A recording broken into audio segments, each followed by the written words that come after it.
ვარ მარიამ რეჟოძე 10 წლის. სწავლობ ბათუმის მე-14 საჯარო სკოლაში. ჩემი საყვარელი საქმიანობა არის ქართული ცეკვა და ხატვა. უკვე 5 წელია ვცეკვავ ანსამბლ ხორუმში. თავიდან ცეკვაზე შესვლა იმიტომ დავაპირა, რომ ბევრი მეგობარი მყოლოდა, თუმცა მერე ცეკვა მომეწონა. მახსოვს პირველი დღე ხორუმში როცა მივედი იქ, ჩემი ერთი მეზობელი იყო. მასთან ერთად დავდიოდი მთელი დღე, რადგან სხვას არავის მძნობრი, თუმცა თანდათან გავიცანი. მეგობრებიც გავიჩინე, მასწავლებელიც შევიყვარე და ვისწავლე ცეკვა. ცეკვაში ყველაზე რთული არის შენის ტრიალები, რადგან უნდა უყურო წერტილს და ფეხები ძალიან ჩქარა უნდა დაატრიალო, ყველაზე ადვილი კი არის ჩაკრულები. ჩემი საყვარელი ცეკვა არის გოგმანი. საყვარელი ილეთი არის ეს.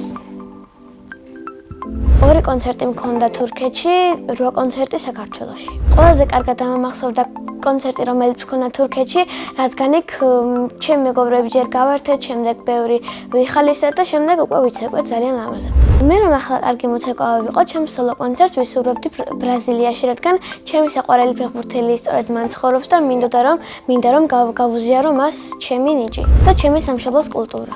ჩემი საკონცერტო აფიშა ასეთი წარმოდგენია. მე ვიქნებოდი სცენაზე, უკან იქნებოდა კარგი განათება და მეც მეოდა ჩემი საყვარელი ცეკვის გოგმანის ფორმა. აფიშაზე დიდი ასოებით ეწერებოდა ცნობილი ქართველი მოცეკვავი მარიამ რეჟოძე. ბილეთები იღებოდა $50 და მთლიანი დარბაზი იქნებოდა სავსე. ხორუმში ჩემი ქორეოგრაფია მარიკა ბარათაშვილი. ის არის ბავშვების მოყვარული, მას ძალიან უყვარს თავისი პროფესია, კარგად გვექცევა, ცოტა მკაცრი არის, თუმცა სამართლიანიც არის. ცეკვასთან დაკავშირებით ჩემი მიზანი არის, რომ გავხდო ძალიან ცნობილი მოცეკვავე, შემდეგ წავიდე სხვა ქვეყანაში საცხოვრებლად, ხოლო როცა მომინდება მოვაწყო კონცერტი რომელიმე ქვეყანაში. ცოტა ხანი ვიქრები ემიგრანტი, თუმცა ბოლოს მაინც დაბრუნდები საქართველოში. საქართველო იმიტომ მიყვარს, რომ ჩემი ქვეყანა მას აქვს გასაოცარი კულტურა, გასაოცარი ისტორია და ძალიან დიდი ხანი არსებობს და ძალიან მიყვარს საქართველო. მეც მთავარია აქ ცხოვრობს ჩემი ბევრი ახლობელი. მე ასევე მიყვარს ხატვა და ვარ თვითნასწავლი მხატვარი. ყველაზე ხშირად ვხატავ ჩემს მეგობრებთან ერთად ჩემს თავს. ზოგჯერ ეზოში ჩავდივარ ხოლმე და იქ ერთად ვხატავ ცარცებით და მსგავსი რაღაცებით. ნახატები არასდროს არ გამიყიდია, თუმცა თუ მყიდველი გამოჩნდება, დიდი სიამოვნებით მივყვდი მას. ჩემი საყვარელი ფერი არის იასამნისფერი და არ მიყვარს შავი, რადგან ის აფუჭებს ნახატს. ნახატების გაჩუქება არ მიყვარს, იმიტომ რომ ვინახავ და ჩემს ოთახს ვალამაზებ. ახლა დაახლოებით მაქვს 15 კარგი ნახატი. სიამოვნებით მოვაწყობდი რომელიმე მუზეუმში ამ ნახატების გამოფენას. თუ მუზეუმში არა, ჩემს სკოლაში მაინც ვაპირებ გამოფენის მოწყობას. დიდი ალბათობით ეს მოხდება მაშინ, როცა ვიქნები მე-9-10 კლასში. ჩემი სკოლა იმიტომ მიყვარს, რომ მე მყავს ძალიან კარგი დამრიგებელი, ძალიან კარგი კლასელები, ძალიან კარგი სივრცე მაქვს ამ სკოლაში და ძალიან ფერადი კლასი მაქვს. ჩემს კლასში ყველაზე მხიარული ბავშვი არის სანდრო შეშიკაძე. ყველაზე ცელქი არის ილია სარჯველაძე. ყველაზე ჭკვიანია დემეტრე ხელაძე. ყველაზე მშვიდი არის სალომე დადახველიძე. მე ვარ ყველაზე ლამაზი, მშვენიერი და პრანჭია. ჩემი საყვარელი საგანი არის მათემატიკა. საყვარელი მასწავლებელი არის თეონა კაკაბაძე, რადგან ძალიან სახალისო თხნის გაკვეთილებს, ძალიან ბევრს გვახალისებს, ძალიან ბევრ აქტივობას გვაკეთებინებს და კიდევ ძალიან მრავალი კარგი თვისება აქვს. რომ გავიზრდები, მინდა გამოვიდე არქეოლოგი. არქეოლოგობა იმიტომ გადავწყვიტე, რომ დამაინტერესა საქმიანობა, რადგან ბევრი მოთხრობა შევისწავლე მასზე. თუ არქეოლოგი არ გამოვედი, მაშინ გამოვა ცნობილი მხატვარი. ბავშვობაში მინდოდა გამოსულიყავი მასწავლებელი. ახლა მინდა ვიყო 2 წლის, რადგან ძალიან მომენატრა ჩემი ბავშვობა და ჩემი ძველი სახლი. სახლში ვცხოვრობთ მე, დედიკო, მამიკო, ბებია, ჩემი ძმა და ჩემი და.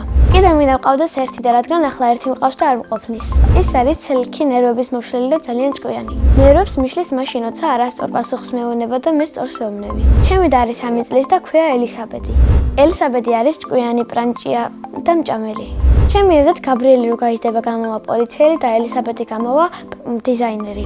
მამიკო არის ძალიან მშრომელი, სიმპათიური და მხიარული. 3 წელი ემიგრაციაშია, ძალიან მენატრება და მიყვარს. მე ვარ მამიკოს გოგო. დედიკო არის ლამაზი, მშრომელი, მშვიდი და მოსიყვარულე.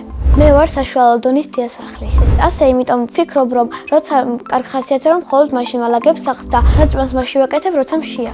ჩემი საყვარელი საჭმელი არის აჭარული ხაჭაპური. მიყვარს კითხვა და ჩემი საყვარელი წიგნი არის 35 კილო იმედი. ფილმი მიყვარს ერთი და მულტფილმი ბევრი მაქვს საყვარელი. საყვარელი ფილმი არის კოროლაინი. დიდი სიამოვნებით ვთამაშებდი ამ ფილმში მთავარ როლს. ჯადოსნური ჯოხი რომ მქონდეს, მამა ჩემს ჩამოვიყვანდი ამერიკიდან და წავიდოდი ბრაზილიაში საცხოვრებლად. სამოგზაურო დიდი სიამოვნებით წავიდოდი მალდივის კუნძულებზე. ჩემი ოცნების საჩუქარი არის iPhone 15. ყვავილებიდან მე ვგავარ ტიტას. ჩემ ცხოვრებაში ყველაზე დიდი მოვლენა იყო, როდესაც მე გავხდი 5 წელს გადმოვედი სხვა სახში არა და არ მინდოდა, რადგან ძველ სახში ძალიან ბევრი ისტორია მქონდა. ხშირად მინდოდა რომ ყოფილიყავი ნამდვილი პრინცესა და მქონოდა პრინცესას სასახლე. ჩემი აზრით მულტფილმების გვირაბიდან ყველაზე მეტად ვგავარ ჟასმინს. წინა მონაწილემ დამიტოვა ასეთი კითხვა: მარიამი რომან მერქო სამლექმეოდა? მე მარიამი დამორქო, ჩემმა მამიკომ და ეს სახელი ძალიან მომწონს. მაგრამ მარიამი რომან მერქოს ალბათ მერქმეოდა ელენე. ჩემს შვილებს დავარქვემ გოგოს ლიზას, ხოლო ბიჭს სანდროს. შემდეგ მონაწილეს უტოვებ ასეთ შეკითხვას: უნდა იყოს თუ არა ადამიანი უკვდავი? ჩემი აზრით ადამიანი უნდა იყოს უკვდავი. ან მინიმუმ ცხოვრობდეს 200 წელი. ბედნიერება არის შენს მეგობრებთან დროის გატარება, მთლიან ოჯახთან დროის გატარება, ნათესავებთან დროის გატარება და შენი საყვარელი სურვილების ასრულება. მე ვარ ბედნიერი ადამიანი.